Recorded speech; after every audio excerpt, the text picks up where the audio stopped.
বলছেন আলহাকুমুত তাকাসুর, আল্লাহ তাআলা বলছেন তোমাদেরকে অতিরিক্ত চাহিদা পাগল করে দিয়েছে।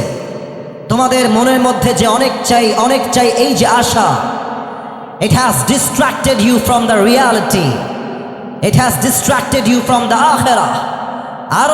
আরো চাই স্বভাবটা মানুষকে আখিরাত থেকে গাফেল করে দিয়েছে। এটাই হচ্ছে প্রথম আয়াতের তরজমা।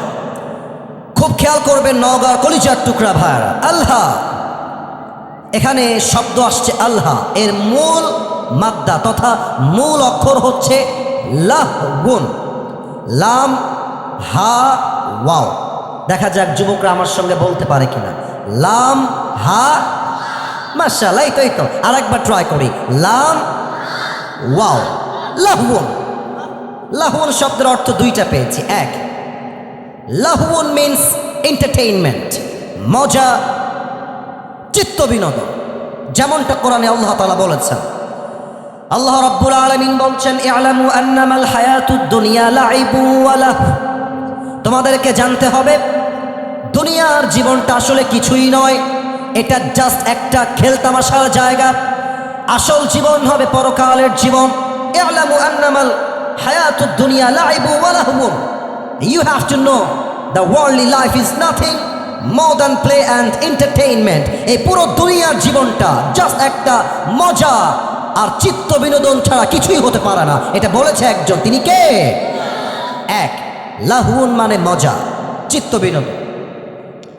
দুই, লাহুন মানে এমন একটা বিষয়, এটাকে আমি এই মাহফিল দিয়েই এক্সাম্পল দিচ্ছি। এই মাহফিল দিয়ে এখানে বামে অনেক যুবক, সামনে অনেক যুবক, ডানেও অনেক যুবক, ওদিকেও কিছু যুবক আছে যারা বাজারে বসে বসে এখন রাইট নাও এই মুহূর্তে কেউ চটপটি খাচ্ছে, কেউ ফুচকা খাচ্ছে, আবার কেউ বাহিরে দাঁড়িয়ে দাঁড়িয়ে বিড়ি টানতেছে। আসতে কেন, জোরে বলেন কথা ঠিক আছে কিনা? লাহুন মানে এমন একটা বিষয় which keeps you busy and takes you away from something that you were actually supposed to be doing, যেটা আপনার করার দরকার। এইটা বাদ দিয়ে যখন আপনি অনর্থক কাজে লিপ্ত হয়ে যান, এটাকেই বলা হয় আরবি ভাষায় লাহুন। তার মানে ওদের জন্য জরুরি ছিল চটপটি না খেয়ে, বিড়ি না টেনে তাফসির মাহফিলে অ্যাটেন্ড করে তাফসির শোনা। ওরা এখন তাফসির বাদ দিয়ে বিড়ি টানছে, টিকটক চালাচ্ছে, চটপটি খাচ্ছে, তারা লাহুনে অন্তর্ভুক্ত হয়ে গিয়েছে। তার কারণ তারা আসল কাজ বাদ দিয়ে নকল কাজে ব্যস্ত হয়ে গিয়েছে। ঠিক কিনা বলে? এটা হচ্ছে লাহুনের সেকেন্ড ব্যাখ্যা আমি তাফসিরে পেয়েছি।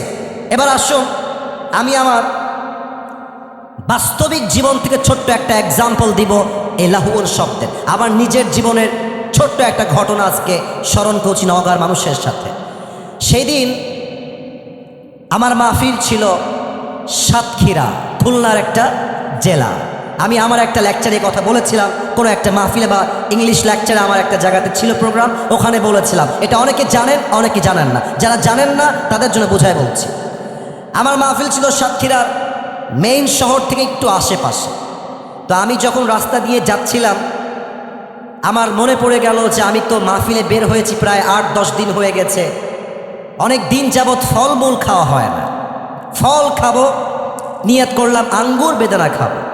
তো বাজারের সামনে গিয়ে গাড়িটা থামলো।